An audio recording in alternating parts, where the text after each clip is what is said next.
Bonsoir à tous et bienvenue pour ce journal de 20 h un tout petit peu plus court que d'habitude en ce vendredi 14 février 2025. Et d'ailleurs, voici les titres et on commence par le 90 secondes de l'info présenté par vous Noah en direct d'un studio d'Orléans. Juste après, on ira voir les coulisses d'un poissonnier dans le Loiret tout près d'Orléans, un métier que j'avais pas forcément évoqué un jour et pourtant qui vaut le détour, c'est un métier de l'ombre. Nous avons d'ailleurs pu nous rendre dans le plus grand marché du monde, celui de Rungis, seulement ouvert aux forces de l'ordre, aux journalistes et aux commerçants. Et puis pour terminer, nous sommes à Blois et ça vaut absolument le détour pendant vos vacances pour voir la richesse de ces monuments et donc d'aller peut-être y voyager. Bref, ce sont les titres de votre journal et maintenant c'est le 90 secondes de l'info présenté par vous, Noah, depuis Orléans. Bonsoir à tous et bonsoir à vous Nathalie. On commence par l'interdiction des cigarettes électroniques jetables dites puff. En effet, depuis hier, le Parlement a définitivement voté leur interdiction. Depuis leur vente, leur distribution sont illégales sous peine d'une amende. La France devient ainsi le deuxième pays européen après la Belgique à interdire ces produits. Le Royaume-Uni prévoit également de les bannir d'ici juin. De plus, l'Assemblée nationale a voté un texte durcissant la justice des mineurs avec des sanctions plus strictes pour les jeunes délinquants et leurs parents. Maintenant, on rapprend qu'hier matin, une voiture a foncé dans une foule à Munich, blessant 23 personnes, dont plusieurs grièvement. Le suspect, un demandeur d'asile afghan de 24 ans, a été arrêté. Les autorités évoquent un possible attentat. Olaf Scholz a promis son expulsion. Tandis qu'à Grenoble, une explosion dans un bar a eu lieu et a fait 12 blessés, dont 6 graves mercredi soir. Une grenade aurait été lancée à l'intérieur. Aucune piste n'est privilégiée pour l'instant. Concernant le meurtre de Louise, le principal suspect a été mis en examen pour détention et sa petite amie est poursuivie pour non-dénonciation de crime. Après près de 3 ans de conflit en Ukraine, Donald Trump et Vladimir Poutine ont annoncé le lancement de négociations immédiates en vue d'un accord de paix. Du côté politique, Laurent Wauquiez a officialisé sa candidature à la présidence des Républicains au lendemain de celle de Bruno Retailleau. De plus, l'ancien ministre Jean Castex est placé en garde à vue à Montpellier pour des soupçons de détournement de biens publics. Ce soir se tient la 40e édition des Victoires de la musique en direct depuis France 2. Voilà, c'était vos 90 secondes de l'info. Merci Noah pour ce 90 secondes de l'info. Et puis maintenant, nous allons vous faire découvrir dans notre tout nouveau format en plein cœur les coulisses d'une poissonnerie, un métier dans l'ombre qui travaille notamment la nuit et qui s'approvisionne dans le plus grand marché du monde, celui de Rungis. Un reportage de Natactu. Bonjour, savez-vous d'où vient le poisson que vous achetez ici ou du moins tout le travail qui est derrière cet étalage? Absolument pas, c'est une question que je me suis jamais posée. Chaque jour, des milliers de clients achètent du poisson sans se douter du parcours qu'il a suivi avant d'arriver jusqu'ici. Derrière ce geste simple d'achat se cache un métier exigeant, un rythme de vie bien différent du nôtre. Et aujourd'hui, nous allons vous emmener et vous expliquer les coulisses d'une poissonnerie, de la sélection des produits jusqu'à leur mise en vente. Alors que la plupart d'entre nous dorment encore, une autre journée commence pour les poissonniers. Il est 1 h 30 du matin à Pithiviers, à environ 30 minutes d'Orléans, et nous prenons la route avec eux direction Rungis, le plus grand marché de produits frais du monde. Le marché international de Rungis, situé au sud de Paris, s'étend sur 234 hectares, soit une superficie supérieure à Monaco. Alors inauguré en 1969, il est aujourd'hui le plus grand marché de produits frais du monde, avec un chiffre d'affaires de 12 milliards d'euros en 2024. Oui, c'est beaucoup. Alors plus de 1200 entreprises y emploient environ 13 000 personnes et chaque jour, c'est près de 30 000 véhicules et 3 000 poids lourds qui y transitent. Rungis est organisé en 5 secteurs. D'un côté, les fruits et légumes, les produits carnés, mais également les produits de la mer et d'eau douce, les produits laitiers et gastronomiques, et puis pour terminer, l'horticulture et la décoration. Alors ce marché alimente environ 18 millions de franciliens, soit environ un quart des Français, et fournit également des commerces et restaurants en Europe et au-delà. Pourtant, les poissonniers sont les premiers à pouvoir acheter leurs marchandises dès l'ouverture du bâtiment 4, appelé la Marée, à partir de 2 h du matin. Ce hall central se distingue par une liaison directe entre les grossistes, les fournisseurs et les commerçants, facilitant ainsi leurs échanges et les négociations. Et en attendant d'être chargés dans les camions, les poissons sont temporairement stockés dans une gardeuse située entre le hall et le quai de chargement. Une particularité de ce marché, c'est qu'il a une tour de glace qui produit de la glace pour conserver le poisson à une bonne température. Son fonctionnement est assez similaire à celui d'un réfrigérateur. Une fois les achats et les négociations terminées, pour avoir les meilleurs prix avec les fournisseurs, pas de temps à perdre, il faut maintenant ramener la marchandise à Pithiviers. La poissonnerie est tout préparée avant l'ouverture au public. Le poisson doit être maintenu à une bonne température pendant le transport pour garantir une fraîcheur optimale, surtout entre les saisons d'été et d'hiver. Le poisson vient d'arriver en boutique, mais le travail est loin d'être terminé. Avant que les premiers clients n'entrent, il faut vider, découper et présenter chaque produit avec soin, car au-delà de la qualité, c'est aussi la mise en valeur qui attire les acheteurs. À l'ouverture de la boutique, la journée change de rythme, place à la relation client, au conseil et aux ventes. Contrairement au supermarché, ici, chaque achat est guidé par l'expertise du poissonnier. Quel bilan faites-vous en partie à chaque fois de votre matinée de travail? Alors la première chose qu'on regarde, si tu veux, c'est le passage clientèle déjà. Après, il y a pas de règle.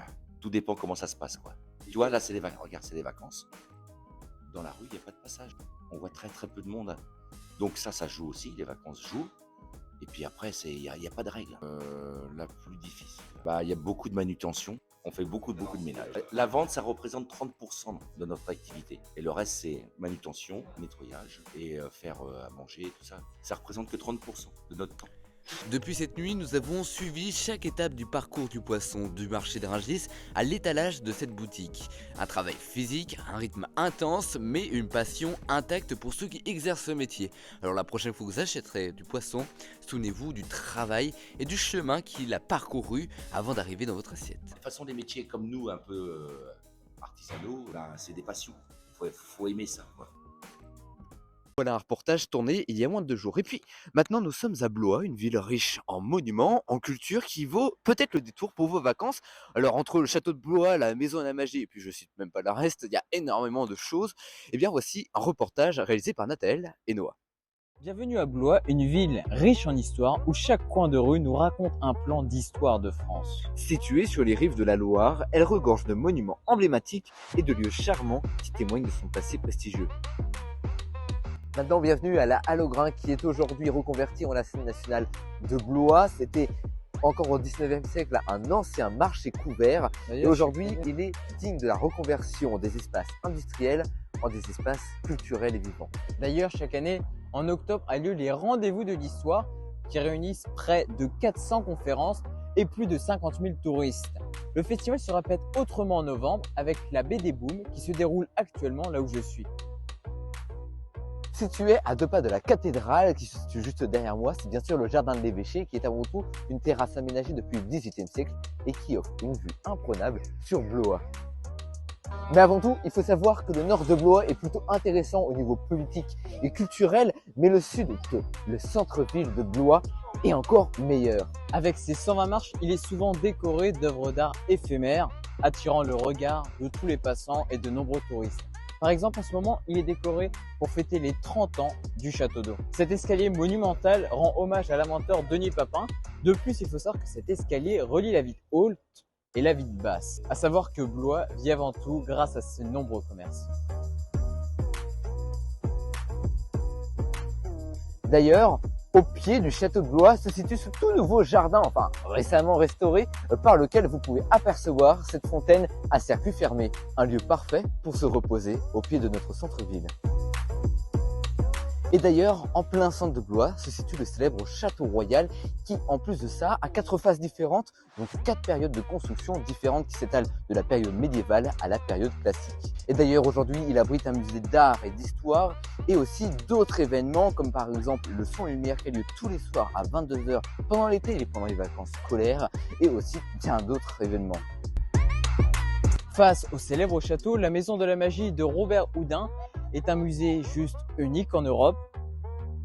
La place Louis XII est entourée de multiples restaurants. Il faut savoir qu'elle est connue pour sa fabuleuse fontaine. C'est un lieu parfait en famille pour se détendre. Il y a de multiples restaurants qui sont présents aux alentours. Sur cette place ont lieu de multiples événements auxquels vous pouvez participer à Noël.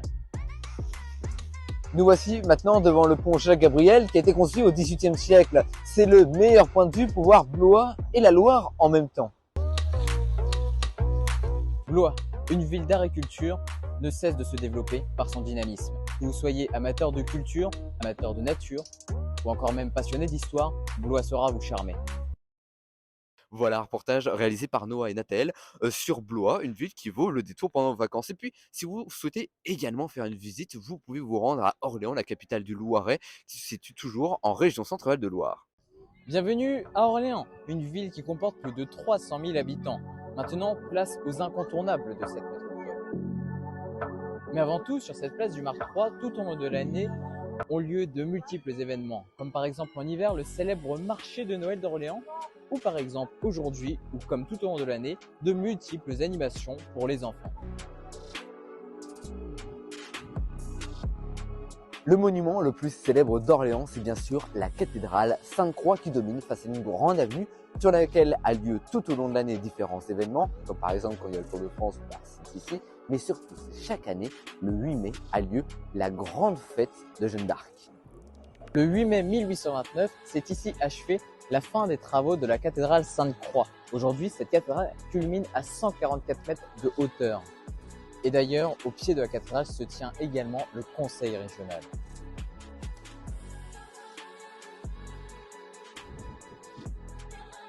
La maison de Jeanne d'Arc est une représentation de la maison où Jeanne séjourna en 1429.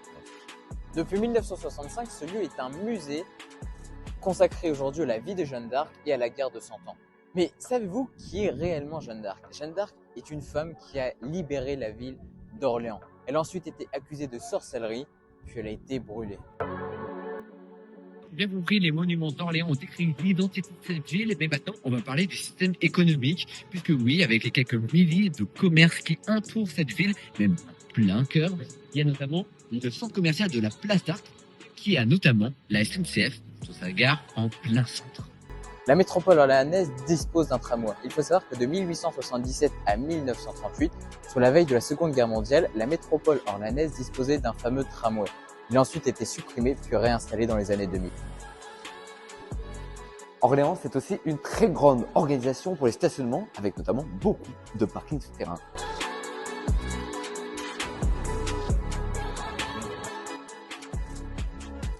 La Loire façonne le paysage d'Orléans. Ici même a lieu tous les 2 ans le Festival de Loire. Voilà, c'est la fin de ce journal du 20h. En tout cas, on vous donne rendez-vous sur Insta, YouTube ou encore TikTok sur notre compte Natactu. N'hésitez pas à vous y abonner. Et puis, on se donne rendez-vous le 8 août prochain en direct de Los Angeles. Et oui, c'est pas de Londres comparé à la dernière fois, puisque nous allons vous faire voyager à travers des villes principales du Nevada ou encore de Californie. Nous allons également revenir sur les incendies destructeurs de début janvier qui a ravagé Los Angeles. Et puis, en attendant, n'hésitez pas à vous inscrire au casting de notre prochaine émission qui sort de l'actualité. D'ailleurs, voici les résultats du concours gagnant. Et le gagnant d'ailleurs peut s'inscrire au casting pour participer à cette émission. Bref, passez une très bonne soirée sur Natactu.